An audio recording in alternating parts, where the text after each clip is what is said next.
The CBS Radio Mystery Theater presents...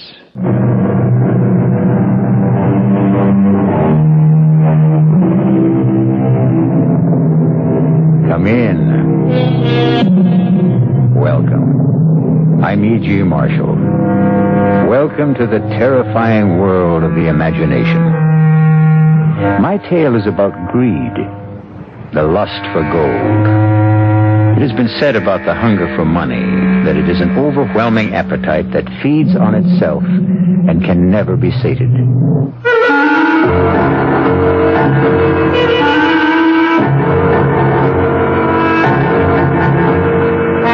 Our mystery drama, The Return of Anatole Chevenic, was written especially for Mystery Theater by Sidney Sloan and stars Alexander Scourby.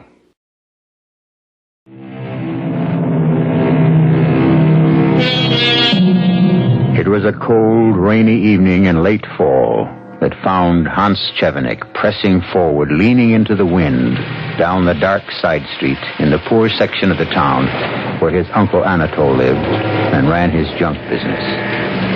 It was with a feeling of relief that he made the shelter of the overhang of his uncle's porch. He paused, more out of reluctance to face the man than fatigue from his long, wet walk. Oh, you! Wonder you bothered to come at all. I got a good mind to slam the door in your face and tell you to go back where you came from. I'm sorry, Uncle Anatole. I'm sorry, Uncle Anatole. Well, come in, and shut the door. You get in my house all wet. When I ask you to come at 7, I don't mean 7:30. Look, I don't get through with my other job until 6:15. Only takes 30 minutes to get here on the bus. Uncle, it was raining. All right, raining. I know that. So let's drop that and get down to work. You're to go down into the cellar and start bringing up all the copper scrap piled up there. Then I want you... Uncle, well, what is it now? Vicky made a sandwich for me. I haven't had my supper yet. Always some excuse to stall. I'm not stalling. Well, go ahead, eat. Don't waste more time talking about it. What have you got there? Just some bread and a piece of cheese. Curse to me that I haven't had anything since this morning. Oh, well, would you share it with me, Uncle? I don't mind if I do. Here. Cheese is kind of stale. It's all we had in the house. Well, it's better than nothing. Uncle, I've been meaning to ask you something. As long as you don't ask for money. That's just it. I'm afraid it might be. Well, I don't want to hear about your troubles. I've got enough of my own. You've got lots of money, Uncle. Who told you that? Who told you? Well, you did. You tell me every time I come here how much you've got. Not exactly. Not exactly how much. No, but you said it's a lot. Yeah. A lot. A great deal. More than you've ever dreamed of. And it'll all be yours, Hans, my boy. I'm making you my heir. Making? Well, you said it was already in your will. Will? Said maybe I'd leave it all to you, or maybe... You didn't say maybe. You said you were going to give it all to me. I was your only heir. Well, there's still my nephew Jamie to be considered, son of my favorite sister. You said you didn't like him. Never said that. You did. You said you didn't like him because he'd become an actor. Nothing to do with it. Acting is an honorable profession. At least he has a job. More than I can say for other members of this family. Now, look, I've got a job. Shoe repair. Part-time. Can't make a decent living. Come over here, get a few dollars, sponging on your relative. Well, you've never given me a cent I didn't earn, not a red cent. It isn't because you ain't asked. I've asked you because I needed it, Uncle Anatole. Look, Vicky and I, we've got so little. It isn't easy to beg. I don't want to hear any more of this jabbering.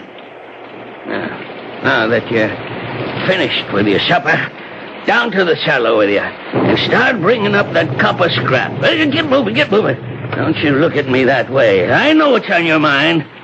I can read you like a book. But think of this, Hans, my boy. Before you go too far, you don't know where the money's hid. This is what protects me from your evil intentions. You'd get nothing, because you'd never find the money. Never!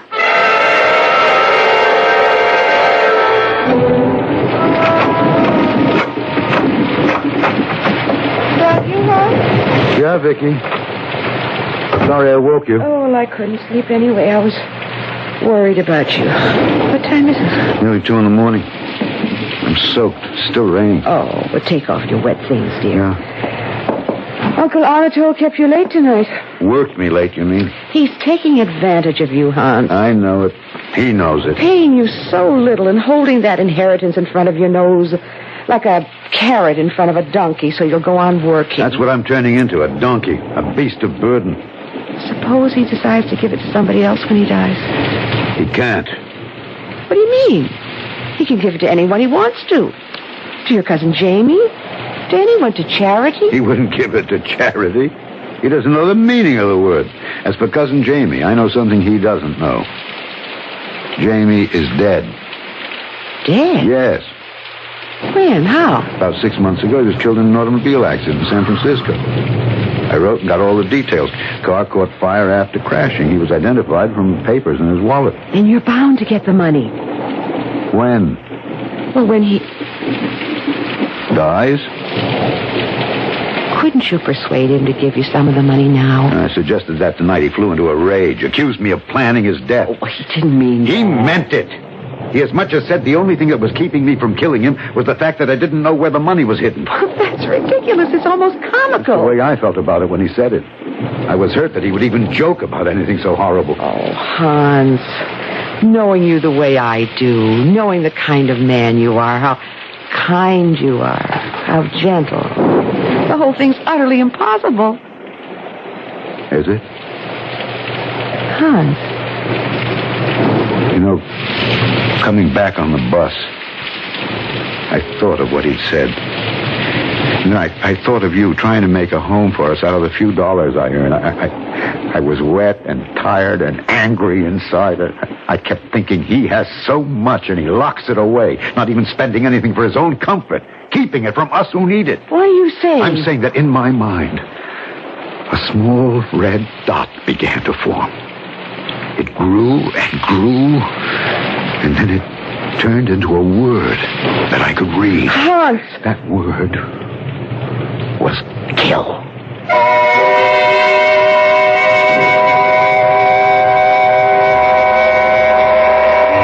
Hello? May I speak to Mr. Crandall, please? Hans Chevenic calling. Miss Crandall? Yeah, I got your letter. I know I'm 10 days late with the payment. Yes, sir, I know that what the contract reads, but... Oh, no, sir, I wouldn't want that to happen. But you see... Well, I'm expecting a sum of money. Money owed to me. Yes, sir. Yes, sir. Thursday at 4 p.m. sharp. I'll be there, Mr. Crandall. You can depend on it.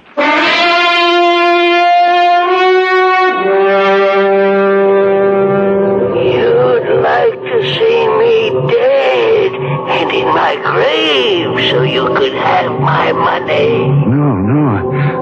I never said that, Uncle Anatole. I can read your thoughts, Hans, and they are filled with hate for me. I am your heir. It doesn't matter if you like me. I'm your only heir. I'll get your money. Jamie would get it. He's dead. Killed in an auto accident. You're lying.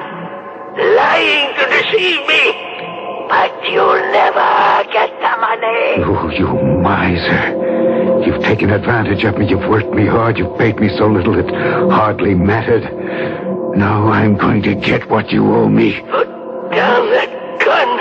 Put it down. You're going to give me the money now. Now, or I'll kill you. You won't find the money. It's my money. It's my money. You promised it to me. I earned it. Wake up! What? Vicky, is that you? What are you doing at Uncle Anatole's house? Hans, you're at home. What? You've been having a bad dream. A dream? Oh, thank the Lord. I'm so glad it was just a dream. You were talking about Uncle Anatole. Oh, heaven help me. I dreamt that I was going to kill him. Oh, my poor Hans. What a terrible dream. You could never do such a thing. No, darling, I could never do any such thing.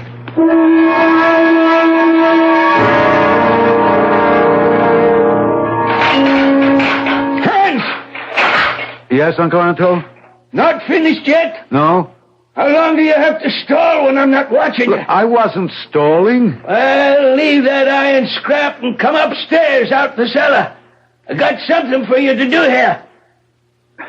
Uncle Anatole, I wonder if you'd mind if I left a little earlier tonight. You can take it off the money the money I've got coming to me. I don't mind. I don't mind if you never come back for that matter. Work too much for you? No, please. Look, Vicky is sick. She was running a fever when I left. Sure. Here, take your money and get out. And don't bother to come back. What? Oh, please, Uncle Anatole. It's only because I'm worried about Vicky. Sure. Pick up your stuff and get out. You don't believe me. Look, Uncle, I need the work. I'll come early tomorrow There ain't make... going to be no tomorrow for you, Hans. I don't want to see your face again. But, Uncle... Out, you understand? Okay, I'll go. For years you've held the inheritance money over my head to make a slave of me. But now I realize the truth. There is no money.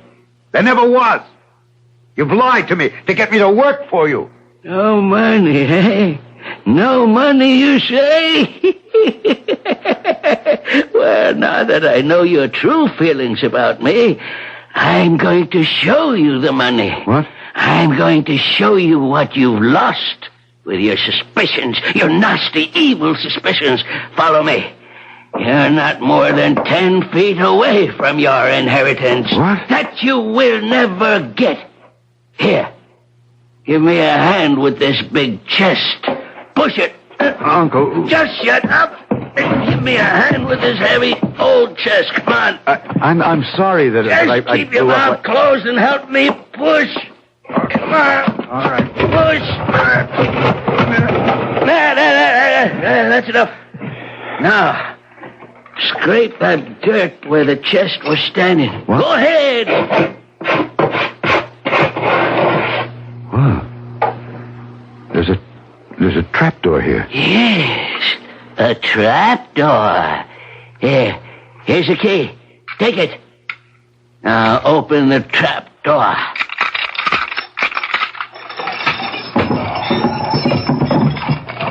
Now, hold up this lamp.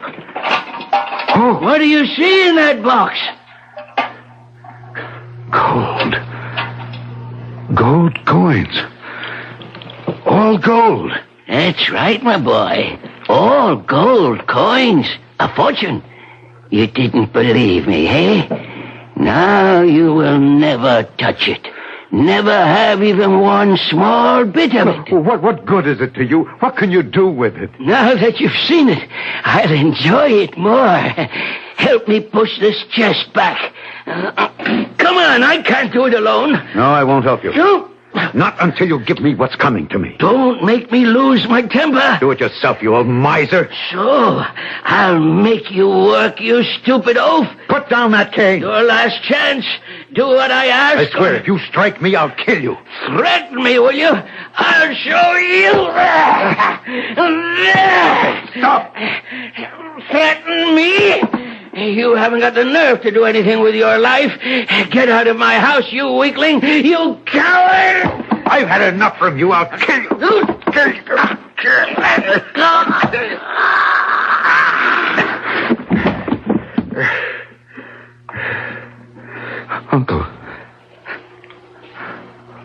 Uncle. Speak to me. No. You're not dead. You're not dead.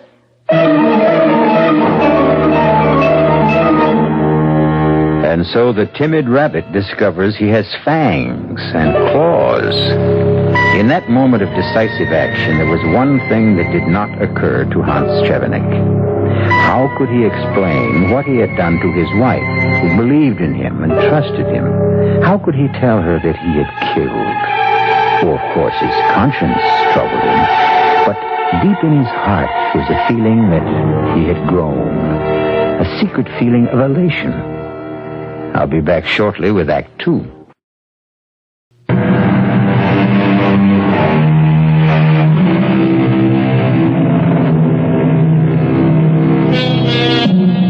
When Hans Chevenic returned home that night, he slipped into the house as silently as he could. He knew he couldn't face Vicky with the mark of Cain on his forehead. The next morning he left before she awakened for the same reason. When he returned home from work that evening, he thought he had himself sufficiently under control to look her in the eye. Anne, is that you? Yes, Vicky. Well, come into the kitchen. I've got something on the stove. Oh, sure smells good. Well, I made a little stew for you. It's ready any time you are. Sit down. Sure. Anytime. Tastes good on a cold, blustery day like this. Vicky, you're putting it all on my plate again. I've eaten No, already. you did the same thing yesterday. Said you'd eaten when you hadn't. Well, you work hard, dear. You need more than I do. Nonsense. Now, sit right down. We're going to share this. Now, start eating. Oh, Hans. Please forgive me. I don't want to cry. I know, dear. Things have been very tough for the last year or so. But I tell you, they're going to get better. Look, I've had a bit of good luck. Look at this. What is it? What is it? It's a $20 gold piece. Oh, I've never seen one before. The government stopped minting them years ago. They're collector's items now. This little bit of gold worth $20? Worth a lot more than that. I'm giving it to you. A present. A present? Oh, what could I do with it? Keep it. Or sell it. It'll bring quite a bit. Well over $200, I think. Hans, where did you get it? I found it. I was on the bus this morning, and I looked down, and there was this little gold glint right under my feet. Did you report that you found it? No. No, I'll go around to the bus company lost and found tomorrow and report it. Hey, I almost forgot. I really have some big news for you. I've been offered a new job. A good one. Really? Who offered it? Well, you remember I told you about that Mr. Congrave who came into the shop to have some shoes repaired? Congrave? Yeah. No, I don't remember you mentioning him before. Well, sure I did. He got to talking with me, and he sort of liked me and said if ever I wanted to change my job, to look him up. I can't recall you ever saying anything about it. Well, sure I did. Look, you just don't listen. So, anyway, he walks this morning and says he's been thinking about me for a long time and that a good job has just opened up with his company in Arswell. I'd be a foreman in charge of about 25 men. Hans, this whole thing is sort of I don't know, it's come so fast. Now, listen to me, Vicky. We've had so much bad luck that you're afraid to believe the good luck. This Mr. Congrave liked me, and he's offered me a chance. But he doesn't even know you. Just talked to you that once. He had a hunch about me. Honey, look, let's not turn this one good thing that's happened to us into a question and answer game.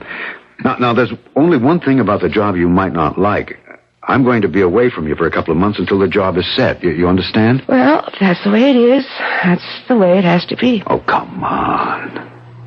Let me see a smile on your pretty face. That's better. Things are going to be all right from now on. Trust me.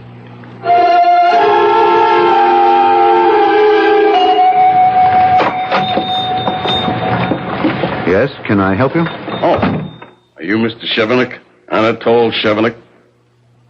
No, I'm his nephew, Hans. Well, this is Anatole Chevenic's house, isn't it? That's right. He in?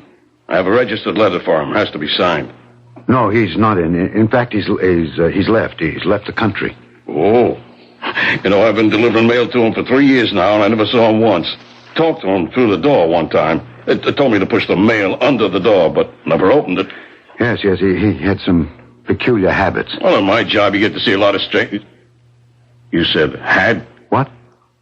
You said had, as though he was dead. What, did I? Yeah.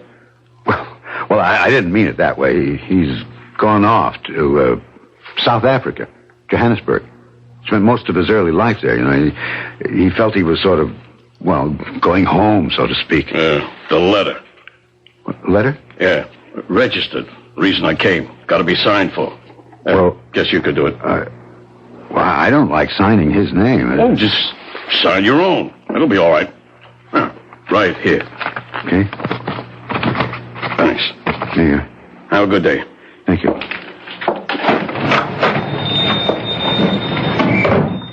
Oh, damn. I gotta watch myself. That was a bad slip. I wonder if he was suspicious. Oh. Hello? Hello. May I speak with Anatole Chevenic, please? Well, he's not here. What do you mean he's not there? He's gone. He's left the country. Gone? He didn't say anything to me about leaving. I spoke to him just 2 days ago. Yeah, it was all very sudden. He left probably after you talked to him. Very strange. He said nothing about any plans to go away. Where did he go? Africa? South Africa. What? South Africa? Yes. You see, he'd spent the better part of his early life there, Johannesburg. I never heard that. Who are you? I'm his nephew, Hans Chevenic. Oh, Hans Chevenic. Yes. Well, I was really looking for you when I called here. What?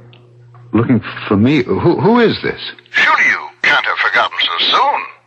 I thought you would be in Oswell this morning, starting on your new job. What? How did you know?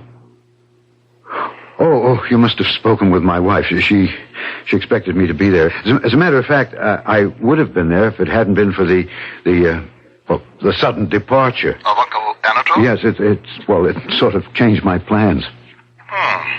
Strange the way you said that. What? Sudden departure. Well, what's so strange about that? It's a common expression. It is also used when speaking of someone dying. Suddenly. Not at all. Not at all. Sudden departure, sudden death. See what I mean? Well, I never use it that way. I meant my uncle left the country. He went away. Yes, of course. Well, to get back to the reason for my call. When may I expect you in Oswell? What? Expect me in Oswell? Or have you given up the entire plan? Who are you? Who am I? Yes. Surely you must be joking. I'm your new boss, George Congrave.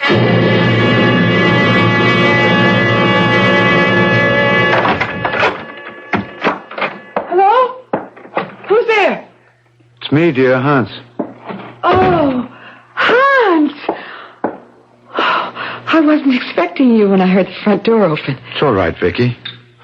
Hans, what happened? What do you mean? Well, you were supposed to be in Arsville, weren't you?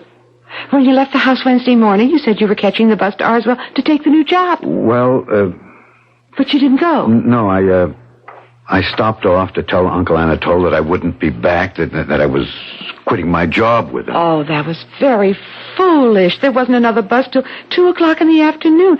How were you to get to Arsville in the new job? Look, Vicky, I suppose it didn't make good sense to stop off without thinking how I was going to get to Arsville afterwards. Well, I was so surprised when the next morning Mr. Congrave came to the door and wanted to know where you were. Congrave came to the door? What did he look like? Middle-aged, nicely dressed. Asked for you. I knew who he was immediately, and I got terribly worried about you. Vicky, how did you know it was Mr. Congrave? Well, I knew, that's all. I just knew. Did he tell you his name? Did he introduce himself first? I don't know. How could I remember that? Suddenly I was calling him Mr. Congrave, that's all. Vicky, listen to me. It's very important to me to know whether you called him Mr. Congrave or he told you that his name was Congrave. I can't see that it makes any difference. It was Mr. Congrave, and he was asking for you. Okay, all right. What do you want to know? He wanted to speak to you. He seemed very concerned. Perhaps because you failed to show up for work. Did you ask about Uncle Anatole? Uncle Anatole? Yes. How would would Mr. Congrave know him? Evidently he does. He knows him very well. He called me there at Uncle Anatole's house. I don't understand. Now, what does it all mean? I don't know, Vicky. I wish I did.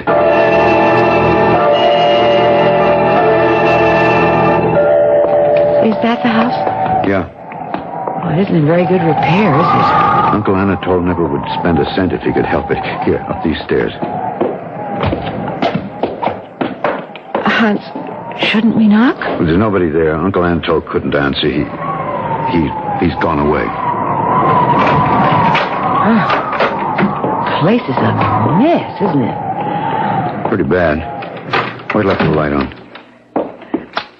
I'm glad I decided to come back here with you. I'll be able to get some semblance of order restored. Is Uncle Anatole selling this house? I guess so. He said he wasn't coming back. Then it makes sense to clean it up. Better chance of selling it. You wanted me to come here with you, didn't you, Hans? Well, I didn't want to come alone, Vicky.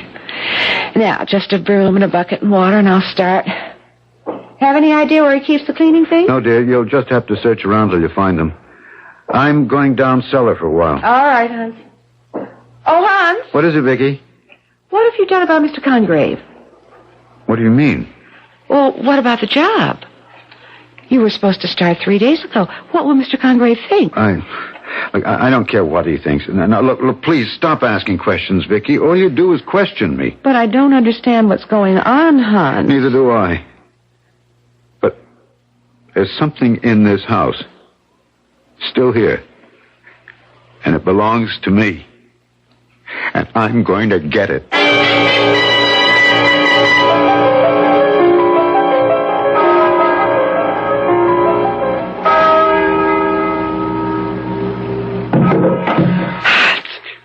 Hans, wake up. What? Someone's in the house. I can hear him. In the house? You sure? I heard him. Listen. There. Hear it? Yeah, but this is an old house. Old houses creak at night. It isn't just that. I heard something.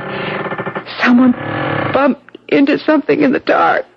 Well, I don't believe there's anyone there, but I'll go take a look. You have a flashlight? No, I'll just switch on the lights downstairs. Do you want me to come with you? If you want to, come on. I'll feel along the wall for the light switch. Hold on to my arm. Here, I've got it. I don't see anything out of the ordinary. That's probably just your imagination. You know, those noises. No, I heard something. Well, no one's in the house as far as I can see. Come on, let's go back to bed. All right, Hans. The phone. At this hour? I'll get it. You stay here. Yes? Hello? Anatole Chevenic? He's not here. Oh, he's there. He's there all right. But he isn't able to answer. Is that what you mean? Please, what do you want? I told you. I want to speak with Anatole Chevenic. He can't speak with you. He's not here. Is this Hans Chevenic? Yes, this is Hans. Hans, this is George Congrave. No, there is no George Congrave. He's just a lie. A lie I told my wife. There is no George Congrave.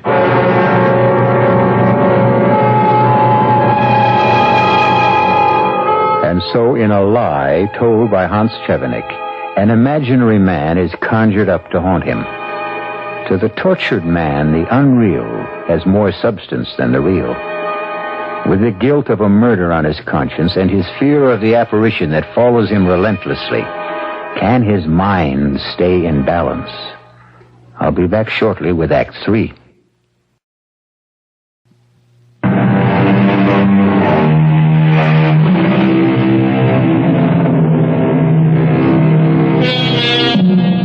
After his frightening experience on the telephone with a man who calls himself George Congrave, Hans tried to compose himself and put up a brave front for Vicky, but he failed miserably.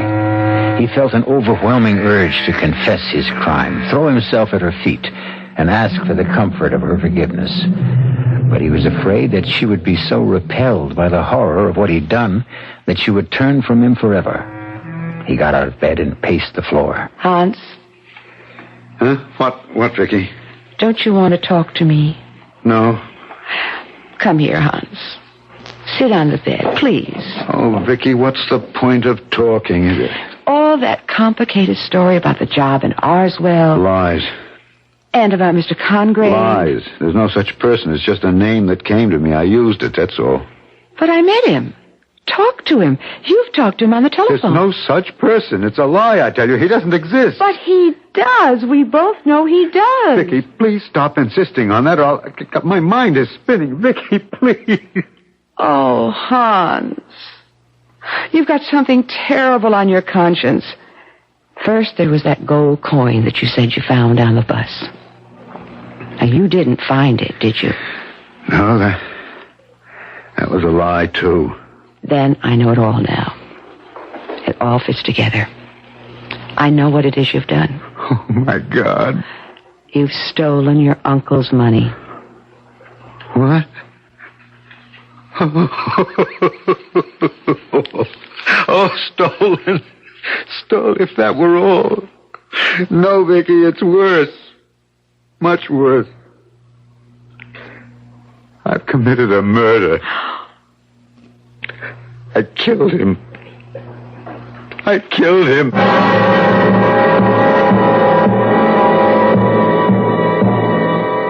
Vicky? You still here?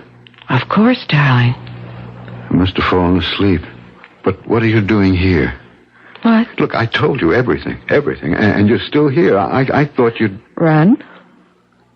Run away from you?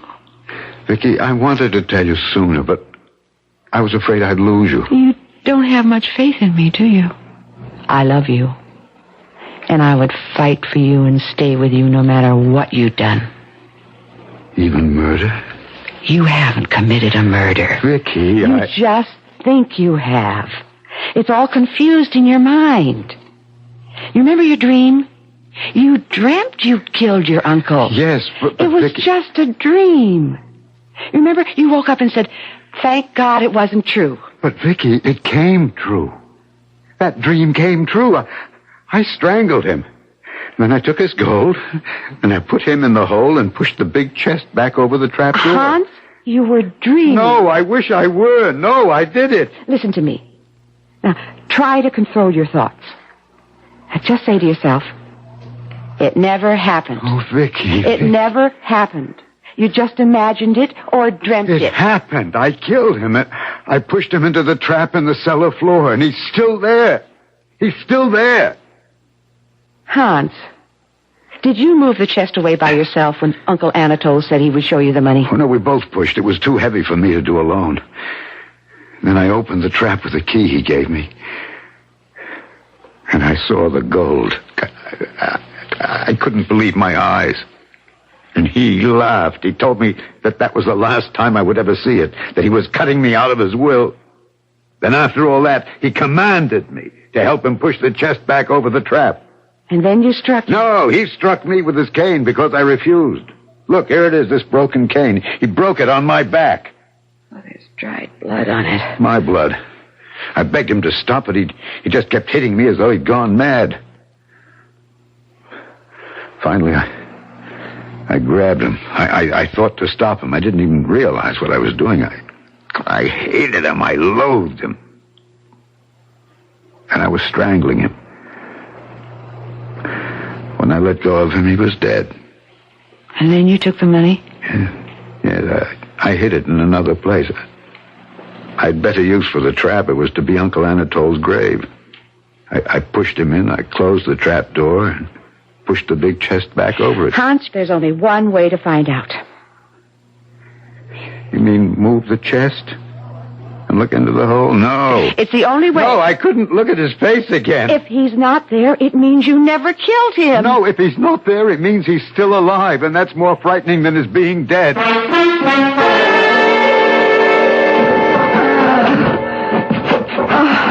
Oh, it's not moving, not an inch. No, it won't budge. It's helpless. We can't move it. Oh. Look, Look, maybe I can use this big iron pipe. If I can get it under the edge of the chest and lift it, using it for a lever. Here, give me a hand. Grab the other end of the pipe while I shove it under the edge. There. Now, let me get the other end and lift. We moved several inches. Here. Again. Again. Only a few inches more, Hans. There. Oh, it's off the trap door. Hans, the key. Have you got the key? It's not locked. I never locked it. Open it. What? Hans! He's gone. Anatole is gone. Hans, we can't stay here in this house any longer. What can we do? Where can we go? We can go to the police. No, not the police. You did kill Anatole, and I still doubt that. You did it in self-defense. No, it was premeditated murder. It was on my mind for months. Hans, darling, don't condemn yourself. I killed him for his gold. Why don't you go to the police and tell them how he was beating you with his cane? I'll be convicted. Life imprisonment. Oh, Vicky. Hans, look. What? Where? Those muddy footprints across the floor. They're still wet. They are. Someone's been here while we were down in the cellar. Maybe he's still here. Vicky, work your way toward the back door. Yes. You too. Open up! What? Open up! I know you're in there, sniveling mouse. Open up or I'll beat you within an inch of your reason. It's him. It's Uncle Anatole. I told you he wasn't dead. He's dead. He's dead. He's returned from the dead. Get out, Vicky. Run, please. I'll get help. I'll get help. Get out of here. Well, how long are you going to bar me from my own house? Let me speak to him, Chevenic. Perhaps I can make him listen to reason. Listen to reason? My stout cane will make him listen. Oh, but that's in the cellar where he buried me in the trap. Oh, good. You stay here, Anatole. I'll go around to the side and break away and get in. Good idea, Congreve. Break this one. No, stay out. Well, my dear Hans, at last we meet face to face. Why do you keep your head down? Afraid of me? No. Go away, please. Shall I open the door and let your uncle in? No, please. Come. That's not very hospitable of you, considering it is his own house. Please don't let him in. He is in, Hans. In the hole you put him in after you killed him. You did kill him, Hans, and stole all his money. That's true, isn't it? Yes, I confess it's all true. Look up. Look at me. There, that's better. What? Jamie. Jamie, no, but you're dead. You were killed in an accident. False identification, cousin. No, I'm very much alive. And Cousin Jamie has come to collect his inheritance. What? Now, where did you hide it? Inheritance? Uncle Anatole's out there. I heard him. You seem to have forgotten my very special theatrical talents. I did the voice of Uncle Anatole. Listen. Stalling! Never an honest day's work. I was also your new employer, George Congreve. It was you, yes. Vicky mentioned that name to you. Told you everything. That's how you knew. And now I want my money. I knew Uncle had the gold hidden someplace. I came here to find it. But I found that you had been here ahead of me. I could see where the chest had been moved in the cellar, and that's where I found our dear dead Uncle Anatole. In the trap. Now, I know you have the gold, and I want it right now. It's mine. It was to be mine, he said. Do you want me to produce the body of Uncle Anatole? I can, you know. And you'd go up for life. But... No buts. Give me the money, and I'll keep my mouth shut. I had no love for the old skinflint either. I just want my inheritance. Nothing I can do? Nothing. Just take me to the gold. All right, come with me. I've got it hidden in the cellar. See those old iron pipes piled over there? In there? Yeah. I stuffed old waste paper, some rags, and scrap iron in the end of the pipe to conceal the gold. I've got to hand it to you. I searched this house from one end to the other night. I knew the gold was here. It was too heavy for you to carry away with you. But I never thought of the pipe. Well, now, let's see. Turn around, Jamie. What?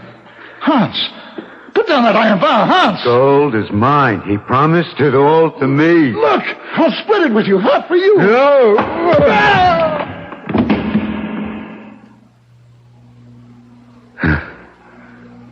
It's all mine. All mine now.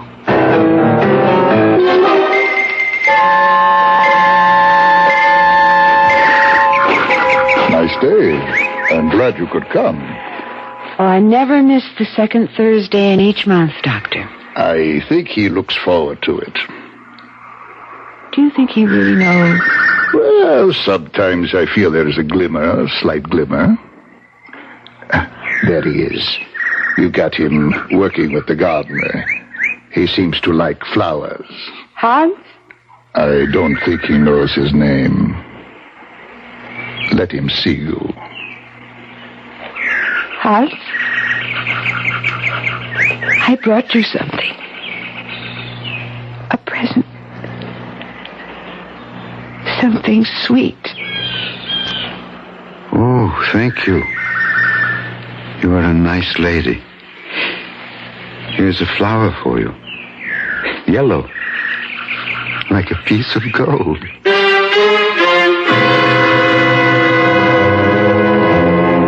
Hans Chevenic had been walking on the narrow line between sanity and insanity, and had finally fallen into the abyss. He remembers only one thing, stronger than anything else, stronger than memory, stronger than life, the glint of gold. I'll be back in a moment.